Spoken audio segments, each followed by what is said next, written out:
It's beer o'clock on Real Ale Craft Beer. Today we got a can of Black Iris Brewery Lagerated Sky Imperial Red Ale coming in at 9% ABV. There's a look at the can. I think the artwork on this can is absolutely terrific.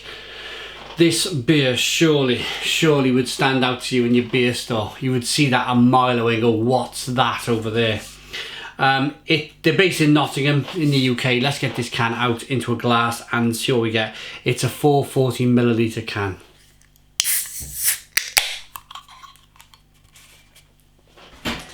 Beer in the glass then.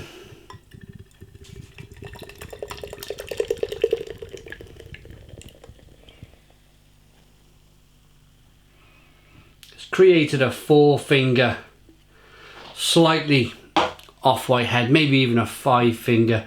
I got small fingers. It's a definite Imperial Red Ale, slightly hazy, very dark amber coloured ale. Good levels of carbonation. Should we get the aroma?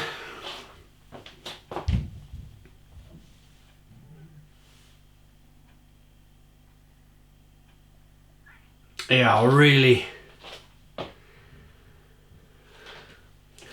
quite hoppy, spicy and hoppy, but really quite juicy at the same time. Maybe a touch of rye. There's a little bit of biscuit, spicy rye going on, and some lovely hops. Some definitely New World hops. New Zealand, Australian, American. There's grapefruit, there's orange peel, fleshy blood orange. It smells terrific. It smells terrific. Let's dive in.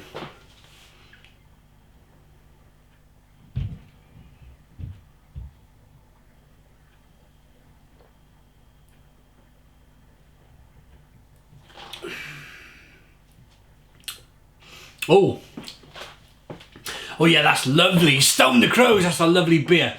Nice and hoppy, grapefruity, citrusy. There is some fleshy blood orange.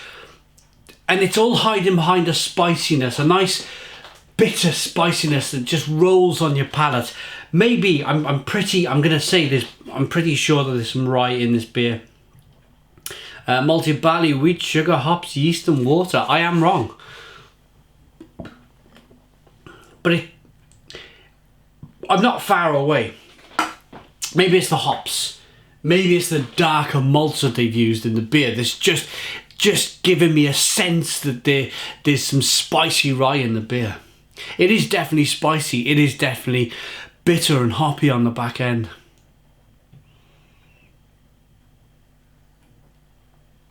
They've added sugar. The sugar will get fermented out. Maybe that's how they got it up to 9% ABV, was the sugar. But you know what though, fair play to this brewery. You don't have to mention that you put sugar in the beer. I know a lot of breweries have put sugar in beer and they don't really mention it in the ingredients. They'll just tell you that it's malted barley. So fair play to them, they've been honest. They've said, look, there's some sugar in the beer. That's to ferment it out, that's to get it up to 9% ABV. Perhaps they didn't get it up to the desired ABV that they wanted when they did the gravity of the beer, and then perhaps they got it up to 9% ABV by doing exactly that, in adding a touch of sugar. It's no biggie, it's no big deal, it really isn't. The beer still tastes terrific. There is some spiciness, there's a touch of lime going on,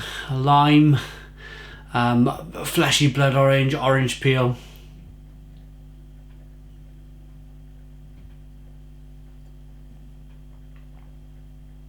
I love that lacing on the glass. Really good lacing, really good head. Sign of a really well brewed beer, that when the head follows the beer down the glass and leaves some nice lacing. Remember, it's 9% ABV, so technically for me, anything over 8, if the head dissipates really quickly, I'm not going to mind too much. It's the alcohol just killing off the head. So fair play, 9% ABV, and it's holding its head wonderfully well. Some biscuit malt to begin with, a little bit of sweetness to balance off that bitterness on the back end. I really like it. I really do like this beer. I'm going to rate it rest of the beer in.